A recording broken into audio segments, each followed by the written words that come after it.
Hello everyone, so this video is about explaining how this win or die board game works. So basically it's like a one-on-one skirmish game. This video would be divided into 4 parts: unboxing, setup, rule explaining, and some more information about the future direction of this game. So feel free to jump to whatever part you like. Alright, so now let's start with the part 1, which is unboxing. So in this part, I'm gonna unbox this game so you kind of know what kind of component it has and what is what. These 2 boards are the war console, so it's kind of like a skill tree for your army. This is how the organizer gonna looks like in the final product. So pretty much these are just the 3D printed prototype I have. So this little boxes would be the faction box, which will contain everything within the faction. Pick a faction you want, you just take the tray, you unfold the map, and you can start playing. So that's the idea behind these faction box. It will have some kind of like summary on like what kind of unit it has for the faction. But like right now, this is kind of like the recommended lines up if you don't know how to or what kind of a unit you want to assemble for your startup. Because like essentially like you would have like 20 crystal to spend to kind of customize your army within your faction. So this is like a quick start setup so you can just start playing. And you see it like these are all the different units for the faction. So you can easily pick out like let's say if you want 1 of this unit and 2 of these unit and maybe 3 of these, so you can just kind of like pick them out quickly. So that's what I'm saying. You can just start playing by pick up the faction box. So that's why we think the organizer is kind of important for this game, and we spend time to kind of develop it. And this is the main map right now. Keep in mind this is also work in progress, so hopefully it will be a little bit more fancier, but like right now we try to make it as clear as it can, so like there is no mistaken on what kind of terrain it is. And this is the 2-player organizer. So ideally you would just hand one of the player one of this tray and they pick one of the faction and boom, they're ready to start. All right, so what's within the player trays? Okay, these are the central piece of this game. So it's kind of like strategical. You will slot in your units and then it will stay hidden. But once you engage in combat, you will have to reveal it, and then your opponent can strategize against like what kind of unit are you using. So this is the basic idea of this game. So this is the actual game piece that you will be playing on. These are just like the faction selection cards. Like if you want to do like a blind pick, you can just choose your faction, and then at the same time your opponent gonna choose their faction, and then like 3, 2, 1 you're gonna review it, and that would be what you guys fighting with for that game. And these are called enhancement. We will talk about it later, but pretty much it's just a little buffs you can purchase for your units. And these are the disc that's going to be used on the war console board. And of course we have dice here, and this is the command token. Pretty much everything you do in this game will need to spend one of these. And these are Titan Crystal, which is the resource in the game, and some more damage token, just in case the Dow is not enough. Mercenary unit cards. So like for each unit, it will have a card that shows all the stats and all the detail ability and the cost of the certain unit. It would also has a corresponding token that can be slot into the game piece in order to play. And it also has some vital information about this unit, like all the attribution and how much it costs. So I guess that would be the end of the unboxing. Now let's set up this game and we can start playing. Like I said, all I need is just grab a tray, grab another faction. Let's get the Yavel Alliance, and then bam, you're all set. First step, set up the map. Already done it. Actually, you need to roll a dice to determine who will be the first player. Like let's say, oh, okay, I roll a 6. The other guy rolled a 5. So I'm the first player, I guess. The second step would be set up your barrack. So the barrack would be essentially the unit pool that you can purchase from. Actually, instead of doing the step 2 and 3, let's do the new player startup, which is just choose one of the lines up and then go for it. For example, let's try the first one. So no matter which lines up you would choose, you would always have a leader. And the leader comes for free. It doesn't cost you any crystal. Normally, when you assemble your legion, you will have 20 crystals to spend. So in this case, we would have the Pope of Light as our leader. So that would be in our rock. Every leader has 2 forms, so you can choose in between. This lineup recommend this one, so let's just take that. Usually, you would also choose like 2 mercenary, which is like some neutral units every faction can choose. Like you are allowed to choose like 2 out of 5 for the base game. I'll just take these 2. So let's say I'll take this and this. So these cards are my Barak. So this is the units I can choose from. And then based on this lineup, I'm gonna start with 1 Light Pope, this guy right here. And then 4 Papal Guard, this guy right here. Like you see, there's like a cost on the bottom left, or you can find it on the upper left here. So essentially I spent 12 crystal here to recruit these 4 guards. I just gonna slot them in. Keep in mind, like at this time, your opponent is probably doing the same thing. So you would try to hide it from your opponent so they don't know what exactly lineup you're using. And right here we have 2 crossbowmen and 3 more shield guard. And that would bring me up to 20 crystal, because this is like another 8 plus 12, that's 20.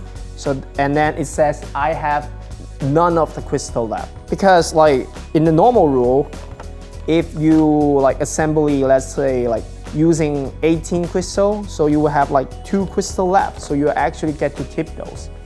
But the only restriction is by the end of the setup, you should have at least 7 units on board. So that doesn't mean like you can just buy 1 unit and then keep the rest of, I don't know, 15 of them. That's not how they work. You have to have at least 7 units on board. So in this case, it's actually the full legion. I use all 10 of my game piece. So that's like the maximum unit you can have on the table. All right, so that's like the step 2 and 3 done. The 4th step is also done. It's pretty much just slotting in all these units. And then the next step is just deploy the legion. Starting with the first player, they can deploy all the units. Let's just deploy them randomly within the last 2 lines on your side. So technically speaking, this is your baseline. On the other side, that's your opponent's baseline.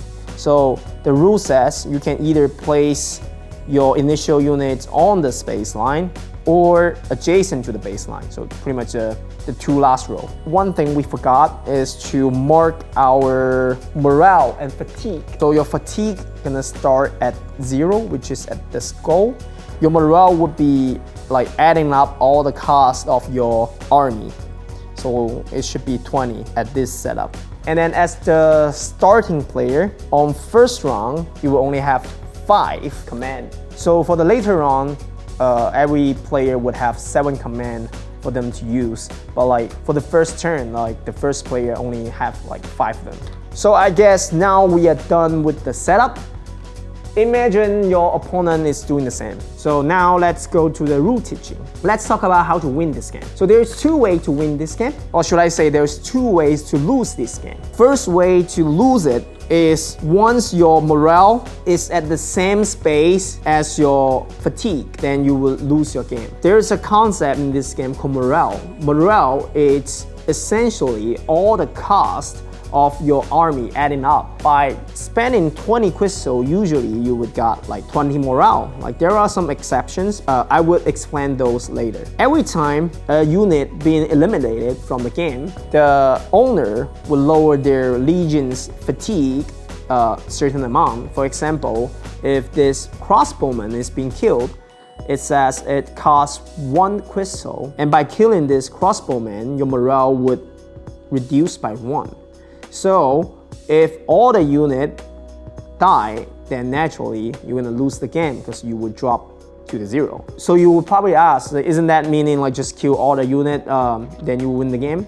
Not necessary, because remember the leaders that comes for free, it's actually gonna cost you 10 morale when a leader dies. It says on the card, it has like a passive ability saying that fallen leader, so our legion lost 10 morale when I die. So that's pretty much it. If the leader died, it would cost you 10 morale. So that would be one way to kind of like suddenly end the game, is to assassinate your opponent's leader. The second thing to keep in mind is that every time you're in your turn, your fatigue gonna raise 1 point. That means in later round, it's easier to finish off your opponent. And not only that, once the legion's fatigue reach to the 8th space, they will also lose the game. So in this base game, if you are the starting player, you'll probably want to finish the game before turn 8, because you will lose after turn 8, simply because you will reach to the 8th fatigue earlier. That's the 2 way to lose your game. So now we can start talk about what can you do on your turn. On your turn, there's 3 phases. The first one will be start of turn phase, the second one will be action phase, and the third one will be end of turn phase.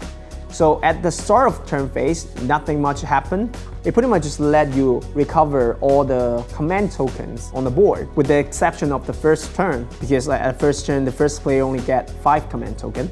And the second thing to do at the start of turn phase is to check terrain resolution. It usually means if you occupy one of these mines at this time, you can gain a Titan Crystal, which is the resource of this game, and you can purchase more units. And then the third one would be upkeeping. Let's say you have some effects last until the next turn, then this would be the time it will end it. Or some other ability would refers to this timing to check whatever gonna happen at this phase. So that would conclude the start of turn phase. Now let's get to the juicy part, which is the action phase. So during your action phase, essentially you would spend your commands to do stuff. One very important rule is at a time, a unit can only hold 3 command tokens on it, which means once it has 3 command tokens on it, it cannot be commanded in any other way. So there's 5 ways to spend your command token. The first one would be move. It's pretty straightforward. Every time you activate a unit, you just put your command token on top of that unit and then do whatever you want to do with it. For example, if you want to move some unit, you just move certain spaces based on its speed. Speed is one of the attribution on the unit. For example, you can either refer to the unit cards or you can find it on your unit token. It's the same thing. You see that little boot over there? It has 2 right next to it. It means it has speed of 2, which means with each move, it can move up to 2 space. Keep in mind, in this game, you cannot go over other units, no matter it's from your opponent or it's your own unit. You always go around the units. So that's the move action. The second action you can take, obviously, would be attack. So attack would work like this. Let me just get an enemy in here. Okay. So attack, how do you attack? When you want to attack someone, of course you need to command your unit first. Now you review your unit to check your attack range. So normally all the units would attack adjacent space with melee attack, but some of the units actually have range attack. For example, of course the crossbowman would have a range attack right here. It says it can attack from 1 to 3 range instead. You review your unit to check its range. Once you declare attack, you have to choose a unit within your range to actually attack it. So now I would choose this enemy unit right here. So once you chose your target has to review that unit as well. Because in this game, there are units that are flying. For example, this is actually a flying unit. Flying is a passive ability, which means it would be always in effect when it has revealed.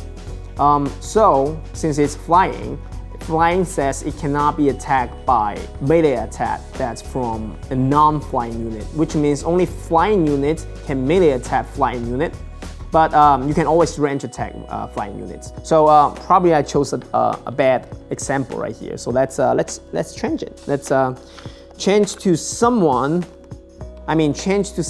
that you can actually attack. Okay, so now it's better. The attack is kind of successful, and so now we can proceed to resolve this attack. By resolve this attack, you will look at the attack value of this unit. For example, this unit here has the attack value of 0. The attack value is the number of dice you can roll. So you might ask, like, now this unit has 0 attack. How is that making any sense? That is because you can roll additional dice based on how many allies you have around you. Adjacent to you. If I have a formation like this, then these 2 units would actually providing +2 to the attacking unit, because like each ally around that unit would provide extra attack power and counter attack power. Let's say this is the situation, and that's 0 + 2, so you can roll 2 dice. And I roll a 2 and a 6. For this unit, its hit rate is 3 or higher. You can see it on this unit token, or you can find it on the unit cards. So that means I only produce 1 hit.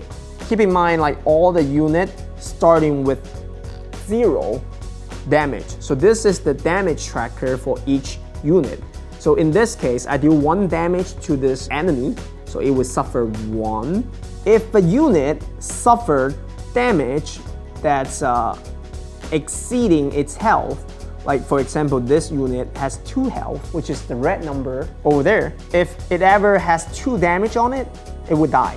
Luckily, like this time I only deal 1 damage, so it survived. Once a unit survive an attack or any kind of damage from the adjacent space, it can do a counter attack. The counter attack is based on the blue number on the unit, which is the counter power. On this unit it's 3, so it rolls 3 dice plus any surrounding allies for this unit. But since it's the only unit on board, it doesn't have any ally, so it would be 3 + 0, still a 3. So you roll a die. Every 3 or higher would be a hit, so that's 3, 5, 6. That's like a 3 damage counter attack. So now this unit gonna suffer 3 damage. Normally, that's how to resolve an attack. Keep in mind, if you attack it from range, then the counter attack would not happen. Additionally, this unit right here actually has a passive ability that allows it to perform an actual counter attack even before the attack landed. With that ability in mind, the actual sequence should be roll counter attack for this unit first, then this unit roll the attack dice, and this unit can roll the counter attack again. But for the demonstration purpose, I just simply ignore that ability. But usually you will have to resolve that passive. It's like a mandatory thing you need to do. Keep in mind, when you do a range attack, for example, like if I use this crossbowman to attack this unit, you will need to have a line of sight. By having a line of sight, you will need to connect the 2 center points of those hexes to see if it crosses the terrain that block line of sight. For example, on this map, the only thing that's gonna block your line of sight would be the forest. So in this case, I can actually attack this unit because it is not blocking by the forest. But once it gets behind the forest, if you connect the 2 dots, it across the forest, then it doesn't have the line of sight. So that means I cannot attack the other unit that's hidden behind the forest. Another effect of forest, if you're inside a forest, only the adjacent unit can attack you, which means usually when you hide in the forest another range attack cannot target you unless they walk up to your face. So that's how attack works. Now the third option you have is to call for allies. Call for allies, which means you can spend crystal to buy more unit onto the board. For example, let's say if I have 2 crystals, so I can purchase another unit for my barrack. So I look at my barrack and then chose the unit I want to purchase. I need to be able to afford it in order to summon it onto the board.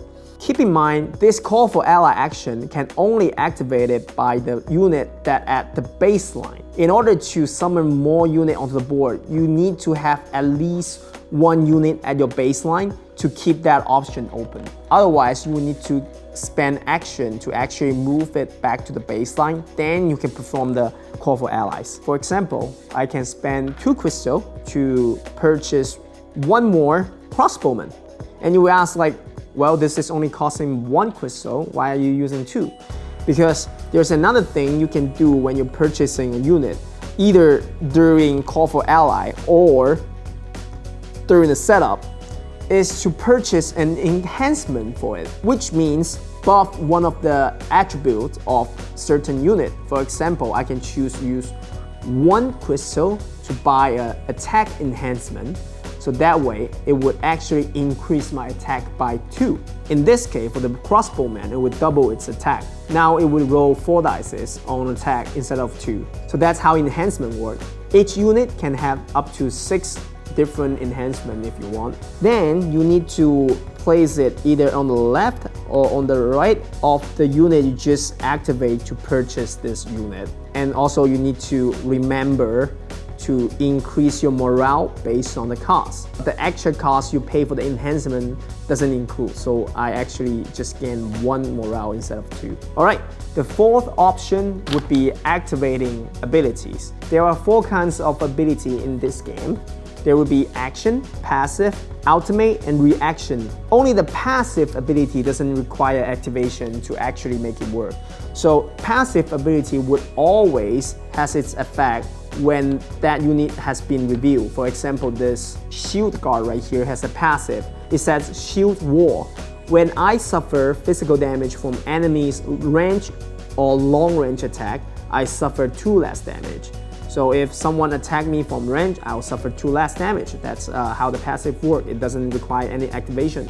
As long as it's been revealed, I mean, it would definitely be revealed if it's been attacked, because that is one of the requirements to attack someone. You can see the passive ability have this throw symbol on it. The second type of ability would be action skill. For example, in this pyromancer, it has like this sword symbol. Action ability actually require you use an activate token onto the unit and then reveal it to actually use the ability. Well, this is not the right unit. Like it would be this unit right here. Just pretend I have this unit here. So in order to activate this action ability, you will need to spend a command token, reveal it. You just execute the ability as it says. It says Firestone, reveal and deal 1 magical damage to all units in a straight line from me, ignoring the terrain and the line of sight. Keep in mind, each unit can only use each action ability once per round. But once per round, more accurately would be I can only use once until I regain the command token from it. Then I can use it again. And let's talk about ultimate. Ultimate works just like the action ability. The only difference is it can only be used once per game. For example, this pyromancer right here, it has a ultimate. Keep in mind this is ultimate symbol, like a little star. You use it once and then it's gone. For example, if you want to use this fireball on this pyromancer, you would spend another command token on it, and then you can deal 3 magical damage to an exposed unit anywhere on the map. As long as it's been exposed, you can snipe it with the fireball. Once you use ultimate like this, you will mark it with one of these ultimate has been used token. You can either put it like that or you can put it like that so it's more secure. or you can even put it on the back, but I like to slot in here if there's a space here. So the last ability will be reaction ability. Reaction ability, it's a little bit trickier. As a matter of fact, like this entire faction doesn't have any reaction ability. Reaction ability usually would has a specific timing that you need to pay attention to use it. When the window arises, you can spend one of the action token and then use it. And then you just execute it like the ability says. If a reaction ability doesn't have a specific timing, then it would be before your opponent's command, which means first, you need to reserve some action token that you're going to use it to activate the reaction ability. Which means, in this example, in first turn, I only have 5 command token. I would use 4 of them and then keep 1 of them during the opponent's turn in order to activate any reaction ability I have. If your opponent have unused command token during your turn, you will need to ask them if they want to use reaction every time before you actually do an activation your own. You will ask, do you want to use the reaction? No? Okay, I'm gonna do my thing, move, and then again, do you want to use it? No, I'm gonna do another thing. Do you want to do it? Oh, okay, you want to do it. Then you do it. Then I can do my thing. So that's the gist of it. Fortunately, not much unit has reaction ability. The last option, you can actually ignore it for a while because it's for like advanced mode, or should I say standard mode. It's pretty straightforward. You have these 7 different skills.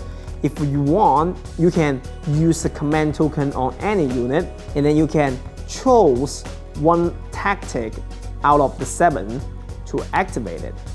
Once you activate a war console tactic, it will be in effect permanently for this entire game, and you have to execute it, even though sometimes it might not work in your favor. It would have some chemistry with different factions, like some factions work well with certain tactics, and that brings another layer of strategy to the game.